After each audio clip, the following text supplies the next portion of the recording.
potential, yes, we're having sit-in. We just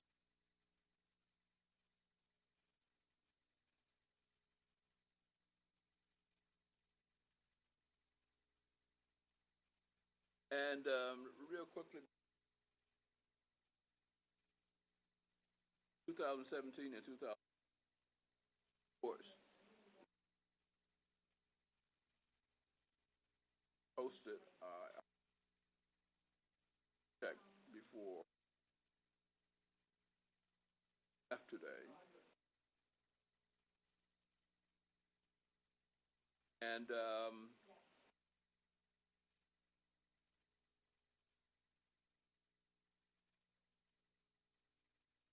additional Bobby. Welcome her here today. I'm routing around the copy.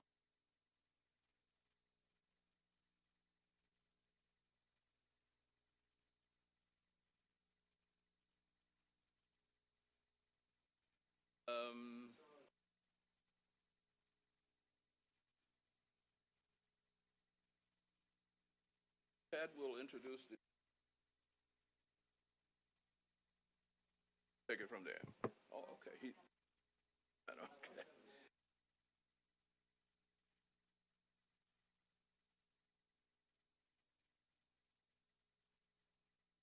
Oh, he. Okay. He wants you to use that.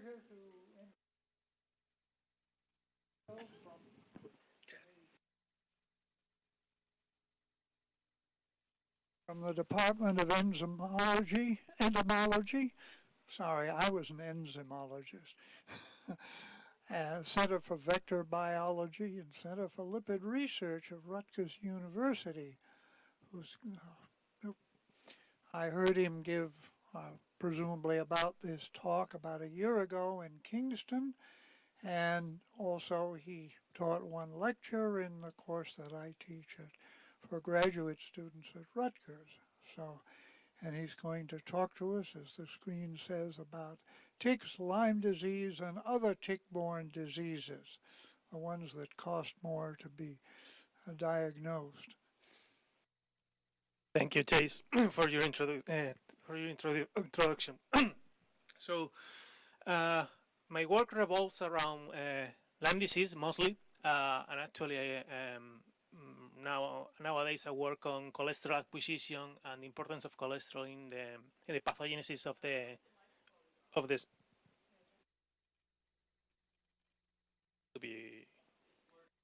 Okay.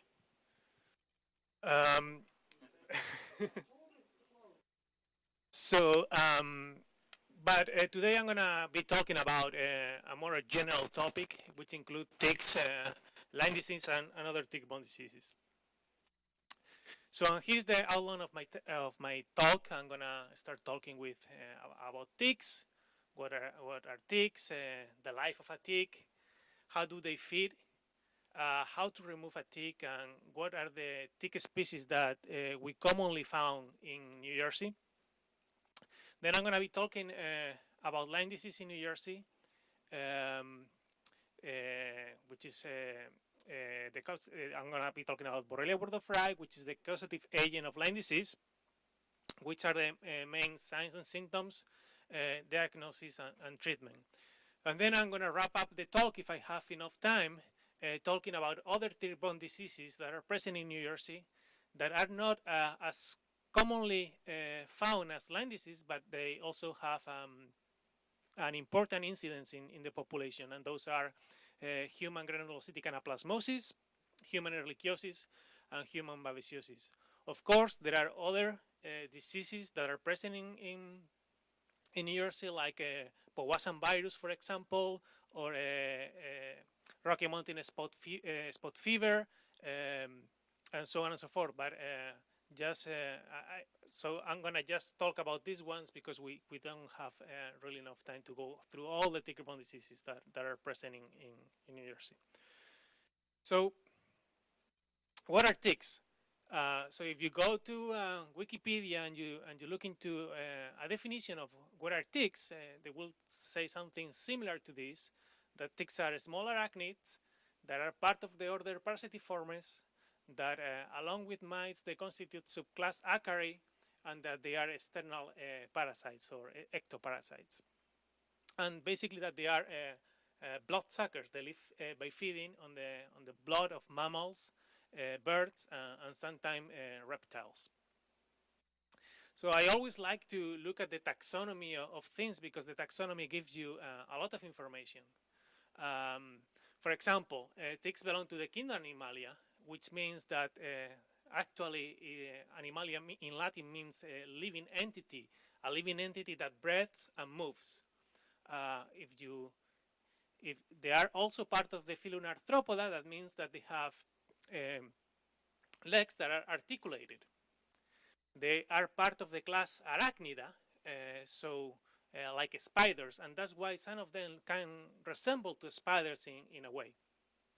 They are superorder Parasitiformes, which it means that they are parasites, in this case ectoparasites. And then they belong to, subclass Acari, which I didn't mention. Subclass Acari actually means mites in Greek. So ticks are mites. So not all our mites are ticks, but ticks are mites. And within them, there are parasites.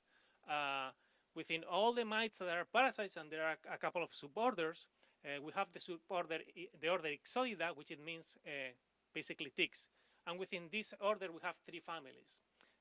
We have the Ixodidae or hard ticks, which are the ticks that we are familiar with, and that includes, for example, the Amblyoma americanum, which is this nice-looking tick that has a white dot on the back.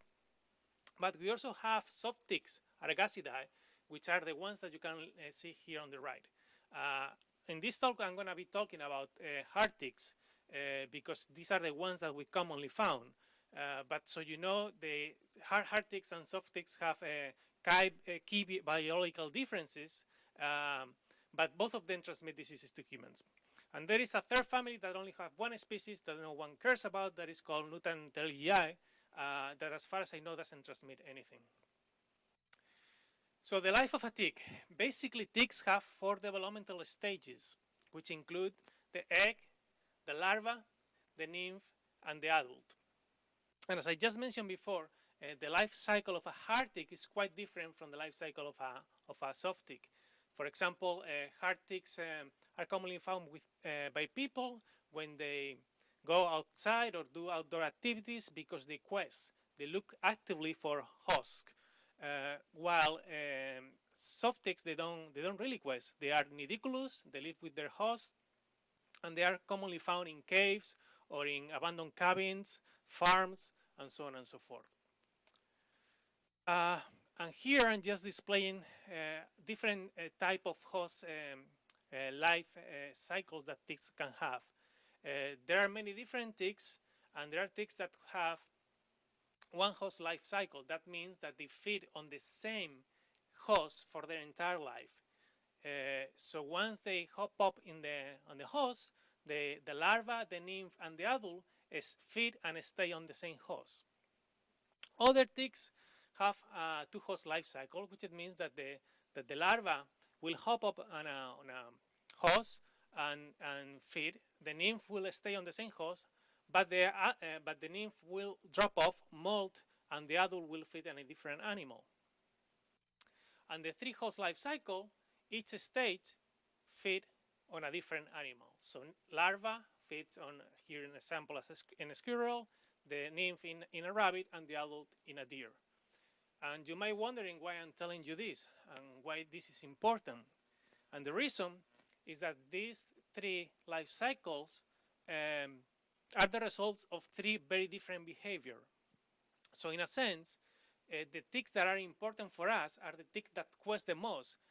In other words, the ticks that have a 3-host life cycle.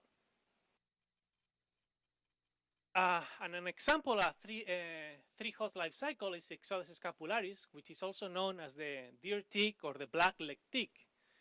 And this is the tick that transmits Lyme disease. It transmits human granulocytic anaplasmosis. It transmits human babesiosis.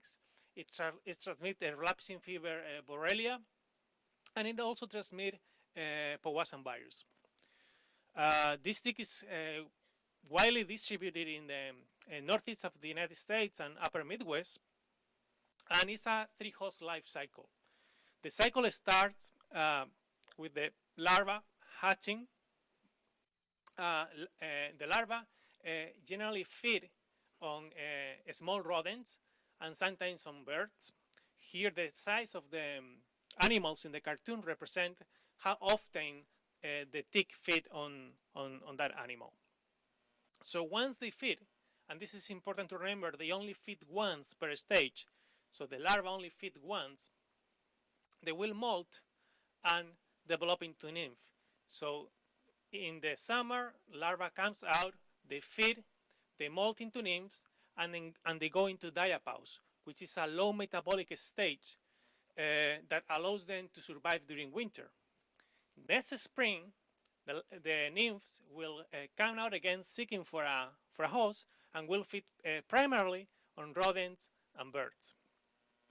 These guys will also molt and evolve to adults, and adults, most of them feed on deer. Deer is not only the last host for the ticks, but also is the host in which the tick mates. Nonetheless, ticks are also opportunistic. So if they don't find the preferred host, they might encounter people and bite and feed on them.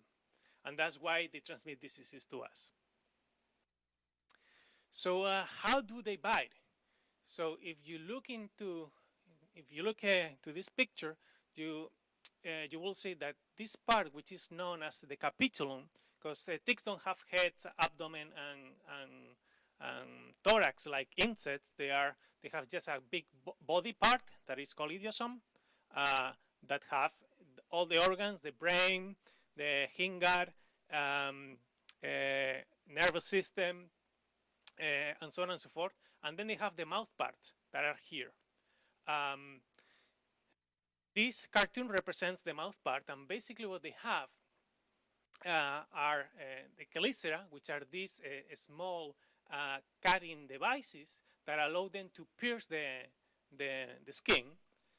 Once they pierce the skin, they introduce the hypostome, and the hypostome is basically a harpoon that allows them to fix on the host.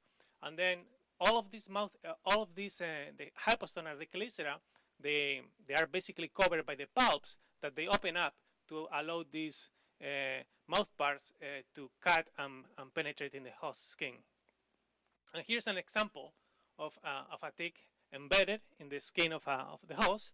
And as you can see, the only thing that is inside the host are basically the mouth parts. The entire body is out. So basically, to remove a tick, what you have to do is to move it the way they are. This cartoon is displaying. So when you pull up the mouth parts too, because if you just pull in this direction instead of picking the tick up, you might leave the mouth parts behind, and that can derive in an infection. Also, it's important to remove the tick with tweezers, because if you try to burn it or put oil or Vaseline or any other product, you might end up stressing the tick. And if the tick has any type of pathogens inside, they might regurgitate those pathogens and enhance the transmission. So that's why it's important to remove the tick this way. And these are the ticks that are commonly present in New Jersey. So here we have Ixodes scapularis, the deer tick, that is the most dangerous tick because it transmits a large number of pathogens, including Anaplasma phagocytophilum, which we will be talking about it later on, Lyme disease, relapsing fever borreliosis, human babesiosis, and Powassan virus. Another tick that is also commonly present in New Jersey and that is important is Amblyoma americanum, which is called also the Lone Star tick. The Lone Star tick transmit human ehrlichiosis that can be produced either by Ehrlichia chafensis or Ehrlichia winhi, and it also transmits Francisella tularensis, the Harlan virus, and Stari. And it's also responsible for what is known now as as a meat allergy. I don't know if you have heard about it, but the bite of Amblyomma americanum can produce a meat allergy. And I can talk about that a little bit later if you want. And the other two ticks that are commonly present in New Jersey are Dermacentor variabilis, which is the American dog tick that transmit Rocky Mountain spot fever and tularemia. And the last one is the brown dog tick, Rhipicephalus sanguineus, that transmits Rocky Mountain spot fever. One characteristic that is important to remember about ticks is that not all ticks bite people. There are ticks that bite people more frequently, and those are the 3-host ticks, if you remember when I was explaining before the differences, because those quest the most. And those are the case of the deer tick, the American dog tick, and Amblyomma americanum. However, there are differences in how these ticks quest and look for hosts. And those that bite people the most are called anthropophilic. And that's the case for Ixodes scapularis and Amblyomma americanum. So these are the two ticks that bites people more often. And in fact, probably the most aggressive tick that we have in New Jersey is the Lone Star tick. This tick will actually chase people if it feels that there is a host around. It will chase the host.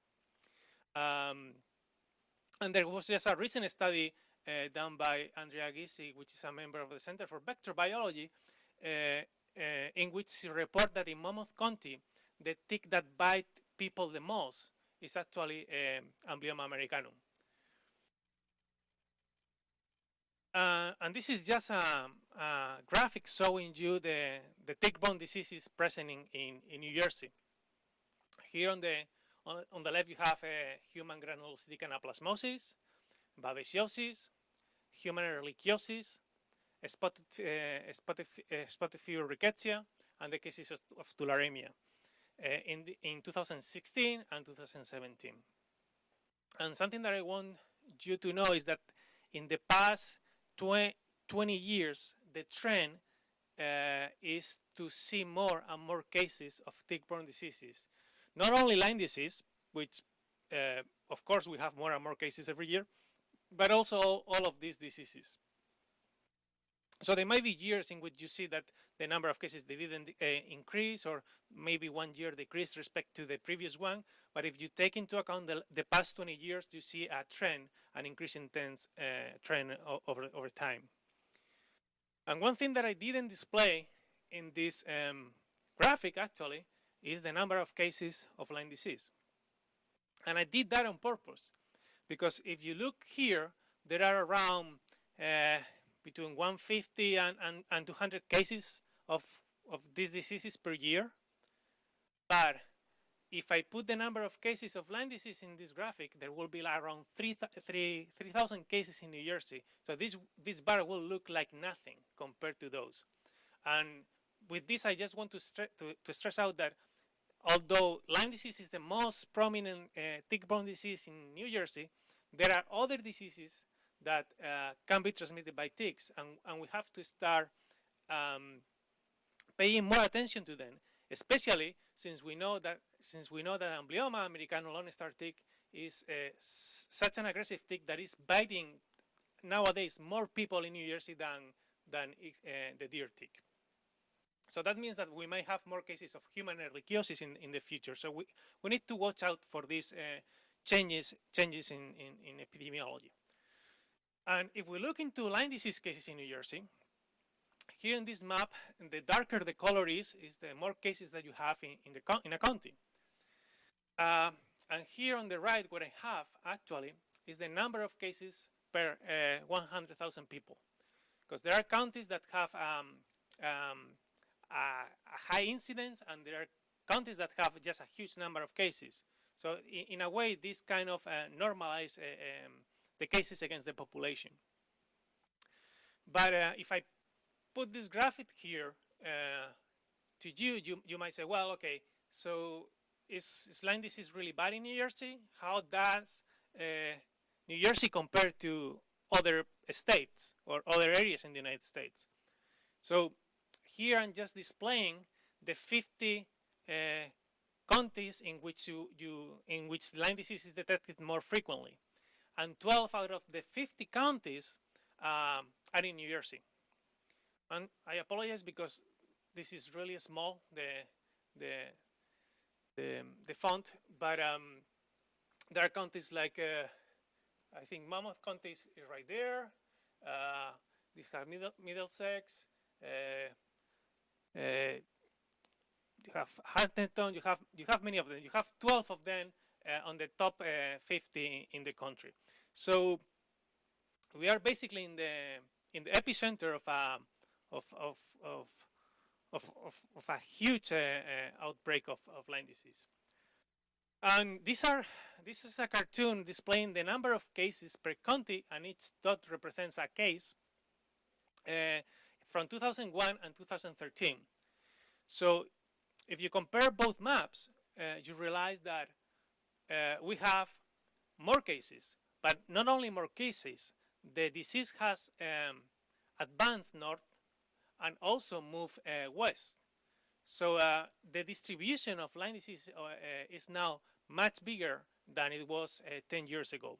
And this is something that we see happening year by year. And there are 30,000 cases of Lyme disease reported to the CDC annually. And as I say, 3,000 cases, probably 4,000, between 4,000 or 5,000 cases of Lyme disease come from New Jersey, for those that are reported to the CDC. However, there was a study that was conducted and published in the CDC, and this study estimated that the actual number of cases is probably 10 times bigger than the cases that are reported. So there are probably around 300,000 cases of Lyme disease annually, with only a tenth of them reported to the CDC. So now I'm going to talk a little bit about the causative agent of Lyme disease, which is Borrelia burgdorferi, and talk a little bit about the life cycle, the transmission, how can you get Lyme disease, what are the most common clinical manifestations, and then diagnosis of Lyme disease. So the Borrelia burgdorferi is the agent of Lyme disease. Is a gram-negative spirochete, and spirochetes are characterized for having a flat weight morphology. It's like a corkscrew morphology, if you will. And here you have a transmission electron microscope picture showing the characteristic shape of this bacteria. And I mean, if you have seen bacteria under the scope, you know that most of them look like a circle or like a rod. So this is a very atypical morphology for a bacterium. It's a tick-borne pathogen, and that means that it's transmitted by ticks. And they are transmitted by ticks belonging to the complex Ixodes ricinus that includes Ixodes pacificus on the western coast of the United States, Ixodes scapularis on the east coast of the United States, and other species of ricinus like Ixodes ricinus in Europe and Ixodes persulcatus in Asia. So all of them are competent for the transmission of the disease. There are other members of the genus Ixodes that are also competent for the transmission, like Ixodes cocci, which is present in New Jersey. But as I mentioned before, the behavior of ticks depends very much on how many hosts they use for their life cycle. So ticks that are nidicolous doesn't really affect us in terms of transmission. Sure.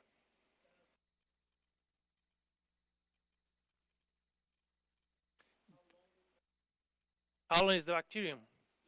I don't have I don't remember exactly, because I can look it up and send it to you. But right now, it's a very thin bacteria, and that's why we look it in under the dark field scope. but at the actual dimensions, I don't remember exactly. And another important thing about Lyme disease is that it's the most prevalent vector-borne disease in the northern hemisphere. So it's more prevalent than any mosquito, any other vector-borne disease in the northern hemisphere. So the characteristic flat wave morphology of Borrelia is interesting for different reasons. First, this morphology is due in part for the presence of periplasmid flagella. The flagella are the motile apparatus that bacteria use to disseminate. And in the case of Borrelia, flagella are inside of the bacterium. They are in the periplasmid space between the outer membrane and the inner membrane. And this confers Borrelia several advantages. First, is highly motile even in very viscous environments. So if you see Borrelia, a green fluorescent Borrelia disseminating through the skin of a host, you will see that it's basically swimming. So it's the skin doesn't stop Borrelia the dissemination. That's how motile it is. And the second advantage is that flagella are extremely well recognized by the immune system through Toll receptors. So a way to avoid the action of the immune system and avoid to avoid being killed in the host is to hide the flagella and fool the immune system. So those are the main advantages that having internal flagella have for Borrelia. And here I have a couple of cartoons, and it might look like a very busy slide, but I'm just gonna break it down because there are a few things that I want to mention here. First, and I think this is the most important part of the slide, in gray you have the number of cases of Lyme disease. And Lyme disease is a seasonal disease, so most cases happen from late spring to early summer. And there is a reason for that. The reason is that nymphs are out during that time. So the guys that are here are in the spring, they pick up, and basically when they pick up, the cases of Lyme disease pick up, and when they go away, the cases of Lyme disease decreases. The reason for that is that Borrelia has transstadial transmission, but they don't have transovarial transmission. That means that larvae don't have the disease, but they can acquire it. So if a larva bites you, you're okay because they cannot transmit Lyme disease. So when larvae are out, actually, they don't influence the number of cases of Lyme disease. But if larvae pick up the disease when they feed on an infected animal and they molt into a nymph, then the nymphs are able to transmit the disease. And that's why you see the increase of nymphs and the increase of number of cases of Lyme disease. The nymph can also, if it's not infected, can acquire the disease again by feeding on rodents and molt into an adult. The adult will remain infected. However, if you see, when the adult peaks, we don't see, we see kind of a secondary peak here, but very, very small. The reason for that is that nymphs are out in the late spring, early summer. That is when people, after a long winter, go out and enjoy the outdoors. And on top of that, nymphs are extremely small and hard to detect. So those are the reasons why most cases of Lyme disease are associated with the presence of nymphs.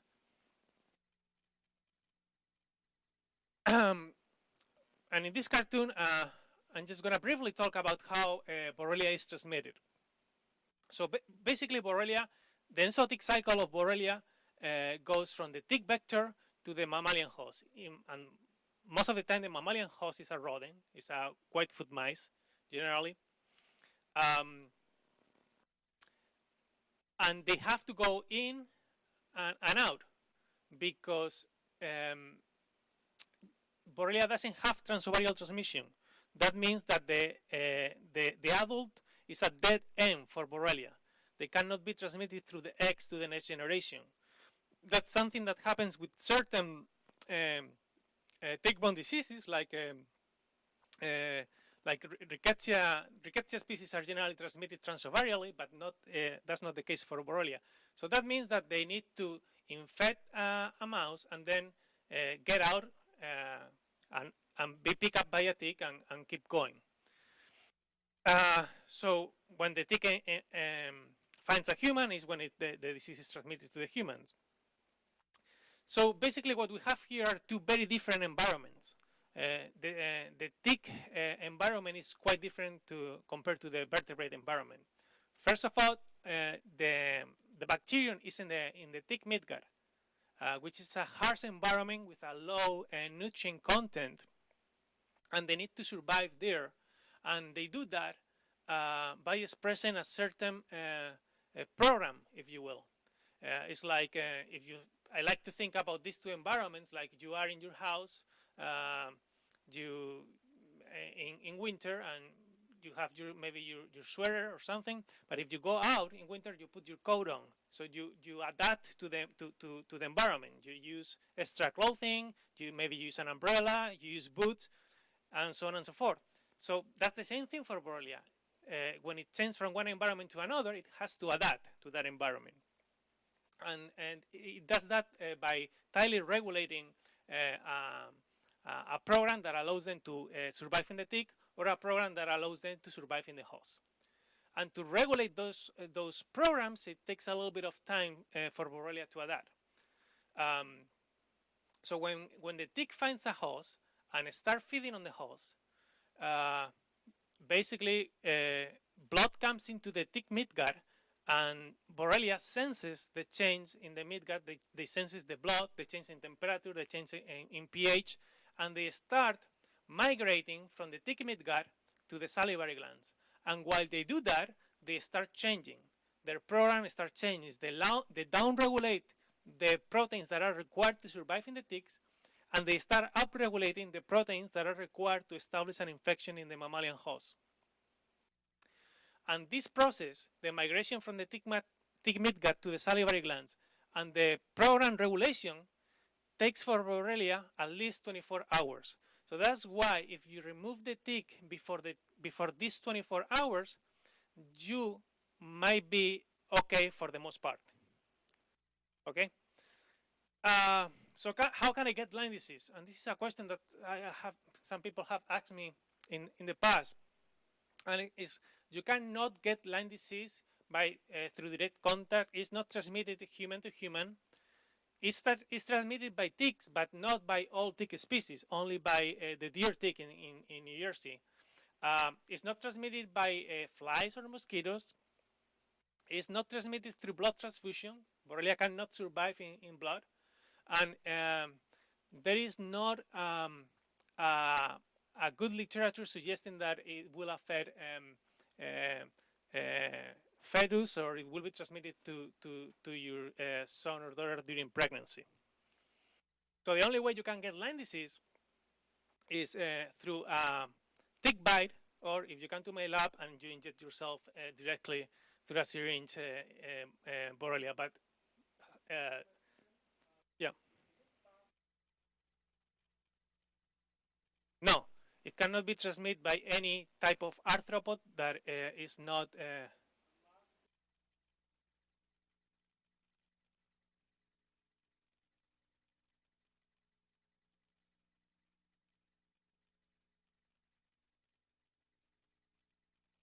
Well, what you might have seen is a skin reaction, but not necessarily a bull-eye rash.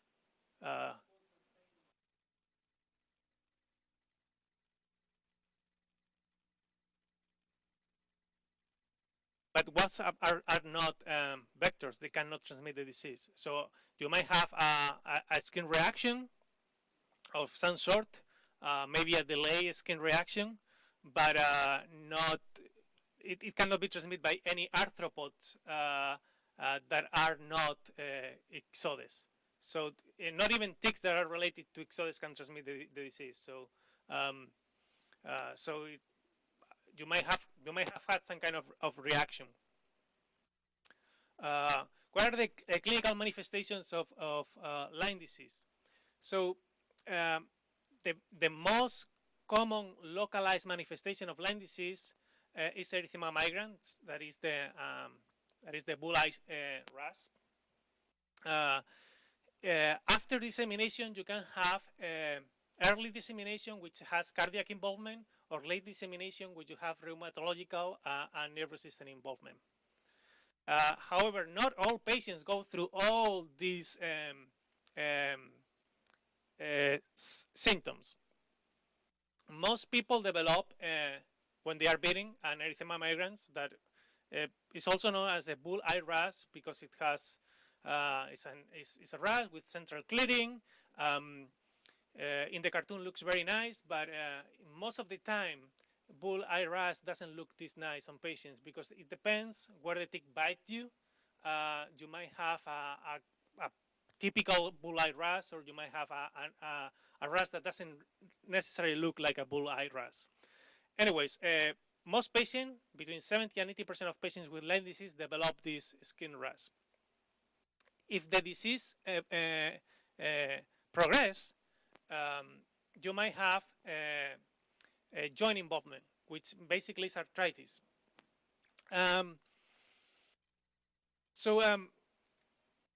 This is the most common dissemination involvement that you have in the United States. Most of cases of disseminated Lyme disease are related with arthritis. But you can also have neurological symptoms. It can affect the central nervous system and the peripheral nervous system. When it affects the central nervous system, in around 90% of 95% of the cases, what it produces meningitis, which is the inflammation of the meninges that are the membranes that cover the brain. And when it affects the peripheral nervous system, can affect cranial nerves and produce Bell's palsy, like in this cartoon. And lastly, this is very rare, but some people develop carditis, which is an inflammation of the heart associated in the case of Lyme disease with a conduction abnormality, because what happens is that you have an atrioventricular block. Basically, the electric signal that synchronize the heart is blocked, and then you develop an arrhythmia. So how is the diagnosis of Lyme disease? Most diseases are diagnosed through culture or molecular detection. In other words, by growing it or by detecting the presence of DNA. These are not really used for Borrelia, and the reason that they are not really used for Borrelia is because Borrelia is a very slow-growing organism, so it takes between around 21 days to grow in plates, and a couple of maybe a week or two to grow in culture. So that's not a good idea. In addition, the number of organisms that you need to produce symptoms like arthritis or meningitis or carditis the number of organisms are very low. So you might take a biopsy and not even have enough organisms or organisms there to be grown in culture or to even be detected by molecular methods. So that's why we don't use these things, these approaches. However, erythema migrans, the presence of erythema migrans with febrile like symptoms in an endemic area, that's sufficient for the Lyme disease diagnosis. So if your doctor see a clear erythema migrans in New Jersey, and the patient has fever, headache, malaise, and other symptoms associated with Lyme disease, that's enough for diagnosis. You don't need any type of testing. If you do testing, generally what is recommended is not always This is not the test that everyone uses, but this is the test that is recommended by the CDC, the Infectious Society for North America, and the Food Drug Administration. And this is a two-tier test, basically. So in the first tier of the test, you look for the presence of antibodies, because this is a serological test. You look for the presence of total antibodies, and if the test is positive, then you go to the second tier, in which you look for the presence of specific antibodies for Borrelia, including IgG responses and IgM responses. Both tiers need to be positive in order to have a positive result for Lyme disease. And then lastly, I just wanted to mention that Lyme disease affects children the most. Actually, if you look here, it has a bimodal kind of graphic, like picking up early on, then going down, and then picking up again. The reasons why children are more affected is because they go outdoors and they just don't care. They just play around, and they don't. Ticks bite you, but they don't really bother you. You don't notice them, and they couldn't care less. So that's why most Lyme disease is associated with children. And in fact, Lyme disease was first discovered in Connecticut after what it was thought to be an outbreak of juvenile arthritis. And when the Connecticut Health Department investigated this juvenile outbreak, juvenile arthritis outbreak, they realized that it wasn't such, that it was an infection, and then that's how Lyme disease was discovered initially. So it's a disease that is present mostly in children. I don't know how we are doing with time, but I'm just gonna move to other diseases that can be transmitted with by ticks. Another of them, and this is transmitted also by the deer tick, is the human granulocytic anaplasmosis. Human granulocytic anaplasmosis is transmitted by Anaplasma phagocytophilum, which is a gram-negative bacteria also. But the difference between this bacteria and Lyme disease, for example, is that this is an intracellular bacterium. It parasites mostly neutrophils, which are granulocytic cells. In other words, these guys, or neutrophils, are the white blood cells, the cells that are in the body recognizing pathogens. So these guys can actually infect the cells that defend us from other organisms. The distribution of human granulocytic anaplasmosis is similar to the distribution of the black-leg tick and the western black-leg tick, which is Ixodes pacificus. The only way you can get human granulocytic anaplasmosis is through the bite of a tick bite, but in rare cases you can get it through blood transfusions. So this is possible for human granulocytic anaplasmosis. Although it's rare, there have been a couple of instances in which patients have acquired through blood transfusions. And one key difference between Lyme disease and human granulocytic anaplasmosis, and also human ehrlichiosis, is that despite that Lyme disease is a debilitating and persistent disease, it doesn't kill people. However, human granulocytic anaplasmosis can really has really a very bad prognosis. If it's not detected early on, late illness can really result in complications that affect the status of the patient and can also result in death. So that's why the risk factor associated with human granulocytic anaplasmosis, the first one is delayed treatment. We want to provide treatment as soon as possible because it has a very bad prognosis. It evolves very, very rapidly. Another concerns with human granulocytic anaplasmosis are that is age, since older people are at risk, and also a weakened immune system. People that have weakened immune systems, such as those that are receiving treatment for HIV or those that had cancer treatment, or they had an organ transplant, or even those people that are using these immunosuppressors for allergic reactions that now are so common for skin and all of that, they might be at higher risk for human granulocytic lichen anaplasmosis.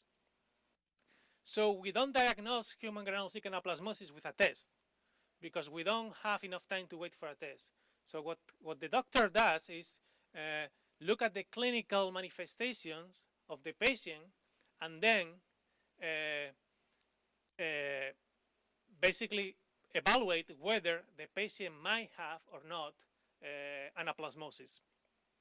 So what doctors generally do is to ask for a recent tick bite exposure. Although this can be tricky because many people don't even recall to be bitten by a tick. Whether the person is in an area in which this disease is endemic, which is basically any part of the northeast of the United States or upper Midwest, or if they have a travel history. Maybe they live in Colorado, but they spent a couple of weeks in hiking in New Jersey or in Connecticut. Then that's important to record to. And here you have the number of cases of human granulocytic lichen anaplasmosis in this slide. And again, it's a disease that the number of cases is also increasing year by year. It's a disease that is also a seasonal disease. Most of the cases happen in the late spring, early summer, for the same reason that Lyme disease cases happens, because it has the same vector. And then I'm going to go through human ehrlichiosis very rapidly, because human ehrlichiosis is extremely similar to human anaplasmosis. The difference is that these guys, human ehrlichiosis, are vector by Amblyomma americanum, the lone star tick. So it's a different vector. But they are also intracellular pathogens. These guys parasites, monocytes, and macrophages instead of neutrophils. But other than that, very similar to human anaplasmosis. The same thing with how the disease evolved and the prognosis. The prognosis is very bad, like anaplasmosis. There are not tests for diagnosis. They are just tests for confirmations, but the diagnoses are made through clinical symptoms.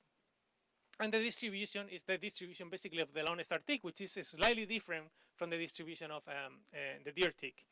So most cases are concentrated in this area. But as I mentioned before, in Monmouth County, for example, the tick that bites more often people is actually the lone star tick. So we might see an increase of cases of human ehrlichiosis in New Jersey in the future. And the way you can get human ehrlichiosis is, again, through tick bites. Amblyomma americanum in this case is the vector, and also in rare cases through blood transfusion. And the last disease that I wanted to talk, well, before I talk to Babesia microti, which is a parasite actually, I just want to go through this slide very rapidly. Some people think that when you get bitten by a tick, the best thing to do is to get antibiotics for prophylaxis, so you don't get the disease. But antibiotics as a prophylaxis is not recommended by the CDC, and actually is discouraged. So the reason is that antibiotics, you pay when you take antibiotics. It affects all your microbiome and your defenses, and you shouldn't take antibiotics unless there is a comparable case of human anaplasmosis or Lyme disease or any of the other diseases. And then to wrap it up, I'm just going to briefly talk about Babesia microti, which produces human babesiosis. Babesia microti is different because it's a parasite, so it's more like malaria in a sense, very similar to malaria. It's an apicomplexa. In this case, Babesia infects red blood cells, and it's quite common in the upper Midwest and Northeast. It's also transmitted by Ixodes scapularis, by the deer tick, but it's not the only way you can get babesiosis. Babesiosis is also transmitted by blood transfusion, and this is not rare. This is it's not as rare, at least, as ehrlichiosis of anaplasmosis. And in rare cases, it can be also congenital, so it can be transmitted from the mom to the fetus or to the baby during pregnancy. One important thing about babesiosis is that it's a disease that is related to age. So young people might acquire babesiosis and not even realize that they had it. They eliminate it and they're okay, and like if they never had it. But people over the age of 55, they are at higher risk of developing the disease after infection. That's true also for people that are immunocompromised or for people that they had their spleen removed. So this is a big difference between the diseases that we previously saw, because the diseases that I previously talked about are diseases that affect everyone, regardless of your immune status. If your immune status is debilitated, then the disease is going to the course of the disease is going to be worse. But in this case, babesiosis doesn't affect everyone. It only affects people over the age of 55 or those that are immunocompromised. And with this, I think that's all. So if you have any questions regarding any part of the talk, I will be happy to answer.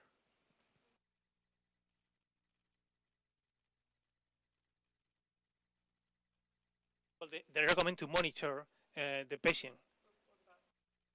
If you don't have any symptoms, they don't recommend treatment. If you have symptoms compatible with the disease, then yes. But then, I mean, it's again, you are making a general case. Where is the patient coming from? Because if the patient is coming from California, is coming from Colorado, why would they suspect that they have human ehrlichiosis or anaplasmosis of Lyme disease when the vector is not there? So if you are thinking in New Jersey, yes. If you go to the doctor, hey, I have a tick bite, and now I have fever, headache, malacia, and all of that, those symptoms are compatible with having an infection. So the doctor might prescribe you antibiotics, because there's a case. Is there a risk if they don't?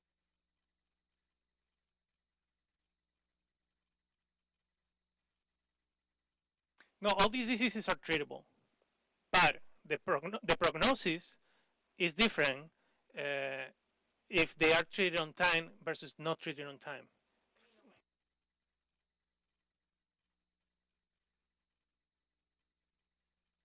So the length of antibiotics for Lyme disease, I think, is 4 weeks. For ehrlichiosis and anaplasmosis, I think it's 2 weeks, 10 days actually. So yeah, it depends on what you have. But I think all of the diseases that I talk about are treatable with doxycycline, except the babesiosis, which is a parasite, so it needs to be treated like with atovaquone and azithromycin. But the others are treated with doxycycline generally. Yeah.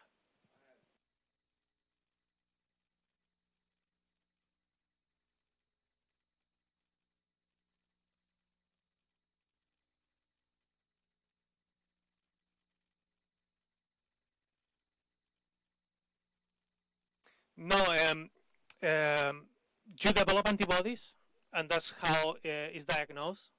Because your body develops antibodies, but those antibodies don't protect you from another infection. And probably the reason why they don't protect you necessarily is because there are different strains, and those strains have slightly different antigens on the surface, so your immune system might not be able to clear an infection with the antibodies that were produced before. So some people say that you can get Lyme disease several times, but they don't disseminate very well. But I don't know what is the scientific proof for that. But you can get Lyme disease more than once.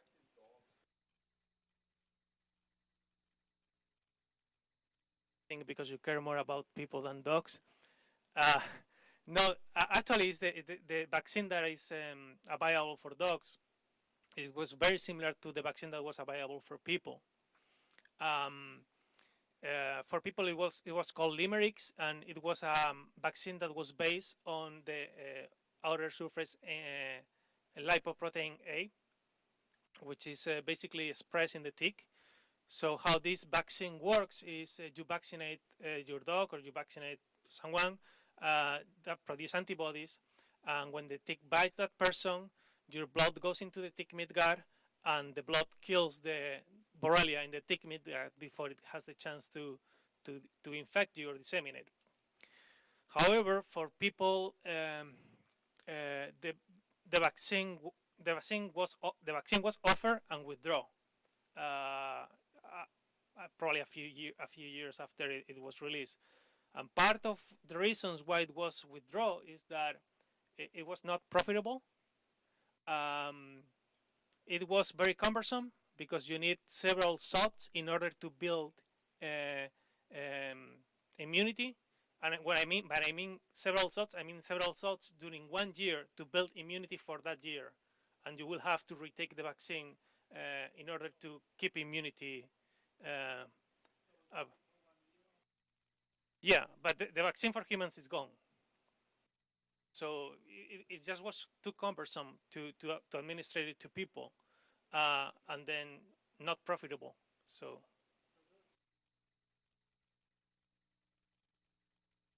well, we have different strains. It's not mutating per se because it's not that is mutating. Is that you have different strains. The vaccine works well. It confers protection, and that's why it's still used in dogs. So it confers protection, but it was too cumbersome to administer to people, and most importantly, not profitable. If you cannot make money, you just don't want it out. Well, it's not necessarily cheaper. It's that the people buy it more often for the dogs than what they were doing for people. I don't know the specific details on the market for people or dogs, but apparently for dogs the market is good. For people, it wasn't that great. Yeah.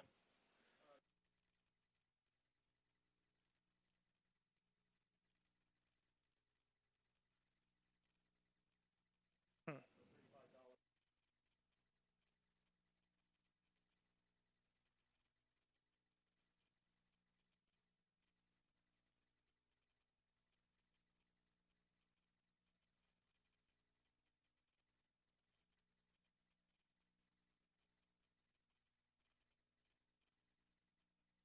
Yeah, that works well because that's how we actually figured out how often ticks are infected. We just take them and we analyze the DNA. That's useful because that's useful, but it's different from people, and I'm going to explain why. It's different from people, for example, because if you have Lyme disease, they cannot crush your entire body and analyze the presence of a tick. They are just going to take a small piece of tissue, and if you think about taking if it's a small skin tissue, there is not much Borrelia in there, so you might pick up the bacteria or not. And if you think about other parts, like if you have an inflammation of the meninges, if you have meningitis, and they have to go there to take a sample, the sample is going to be small because they don't want to be very invasive.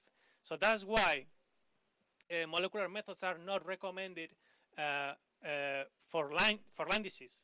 For anaplasmosis and other, they work very well because it's easy to take a blood sample, for example. But Borrelia is not really in the blood. It's really in tissues.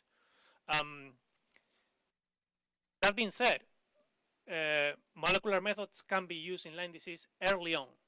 For example, in the first 2 weeks, they might have some use because there is no diagnosed tool for the first 2 weeks of Lyme disease, except molecular methods, because serology is based on antibody production, and you don't build antibodies until at least 6, 7, 8, 9 days. So you don't test for Lyme disease within the first 2 weeks, first 10 days, 2 weeks, because the test just, you cannot apply the test. So, but for ticks, to detect pathogen in ticks, molecular methods work well. Yeah, so you just crush the entire tick and basically you extract the DNA, and it's molecular methods are very sensitive if you have the pathogen there.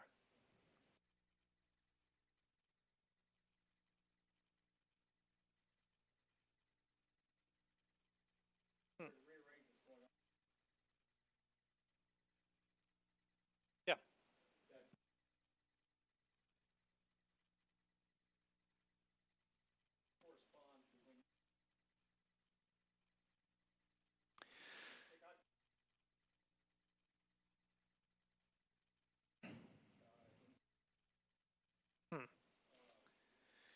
So the length in which that the bacteria needs to be transmitted depends.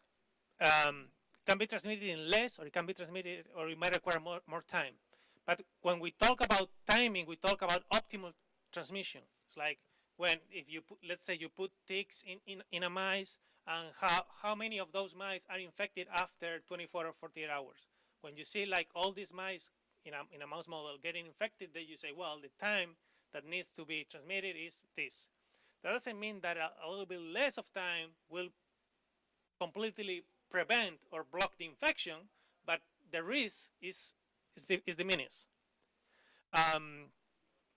In terms of how tying and engorgements go, generally ticks, it depends on the stage, because larvae takes less time than adults to feed, just because they require less blood. So larvae, for example, I think they take between 3 and like 4 or 5 days, nymphs around 7 days, and adults up to 2 weeks to engorge, to fully engorge. So, but you should see sun engorgement between, I would say, at least 24-48 hours to see sun engorgement. Less than that, it might appear flat, or for the most part. Also, it's harder to see engorgement in males than in females, because females really blow up. Males don't really engorge that much, because the exoskeleton is different. In the male, it's covering the entire body. In the female, it's just covering part of the body. But I will say that to see engorgement in a female, you need at least you need more than 24 hours.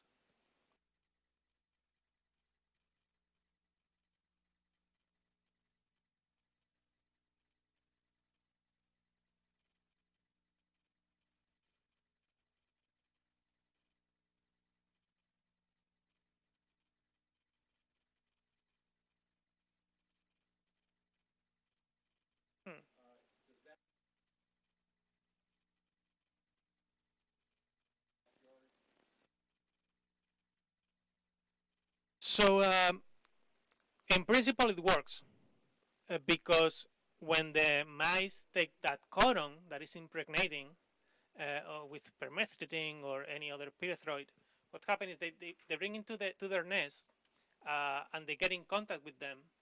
So if they have any ticks on them, those ticks are gonna die.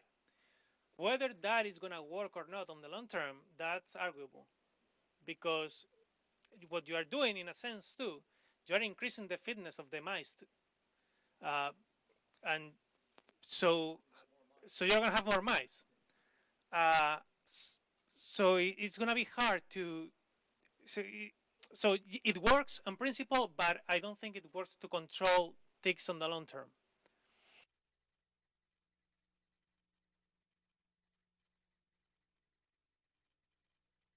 Not if that's the only thing that they are doing. If they are integrating different management approaches, that might work. If they target the small mammals and they target the deer, and they do other measures to target ticks and prevent ticks in public spaces, that might work. But if the problem is that it's a complicated enzootic cycle because they use different animals, and so if you target the cycle from different perspectives or points or angles, that might work. But if you only do rodents, that's gonna be hard, because at some point, I mean, deers are gonna be out there, and deer is the host that these ticks are gonna ultimately use for mating. So so it's you need to tackle it from different angles. Otherwise, I don't think it's gonna work. Yes.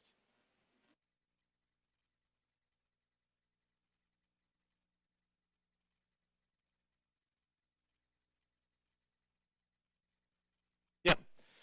So so basically, if you want to prevent ticks in your backyard, you have to think about what is the enzootic cycle. You have the rodent, you have the deer, and you have the tick. So you have to make your backyard a hostile environment for ticks, rodents, and deer. So how do you do that? For example, there are simple measures that you can take, like mowing the lawn regularly. That prevents tick. The reason for that is that ticks, like many arthropods, especially mites, they are very susceptible to temperature and low humidity, and they desiccate very rapidly. So there are not going to be ticks in your lawn if your lawn is completely mown.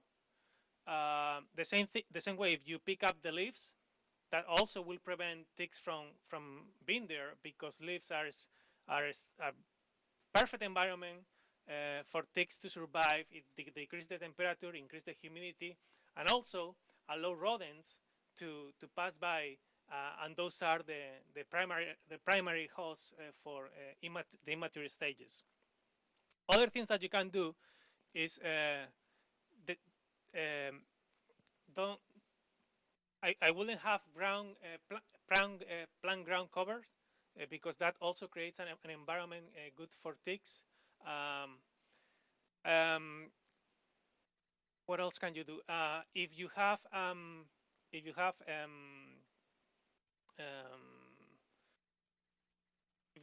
trees in your property that are producing a big shade in your backyard, cutting some branches might help, because shaded areas are good for ticks. Same way, if you have any kind of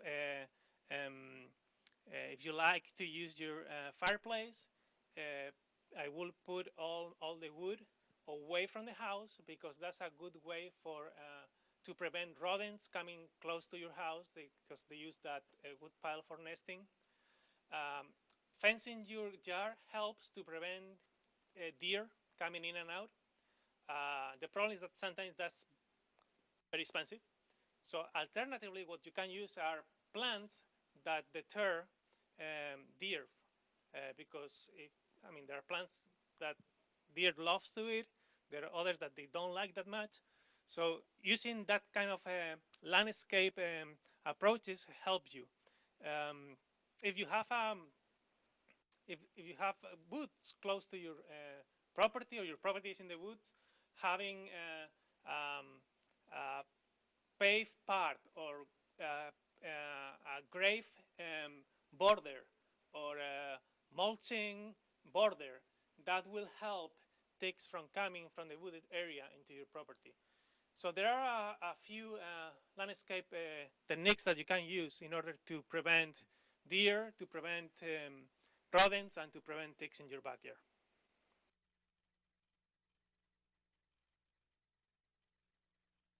Yeah, they are highly recommended. Highly recommended, because most people only use products when they go for a walk, or they go hiking, or they go to wherever, but they don't really use it when they go into their backyards. And we know that most people get bitten in their own backyard. So so they are highly recommended, but they are not often used.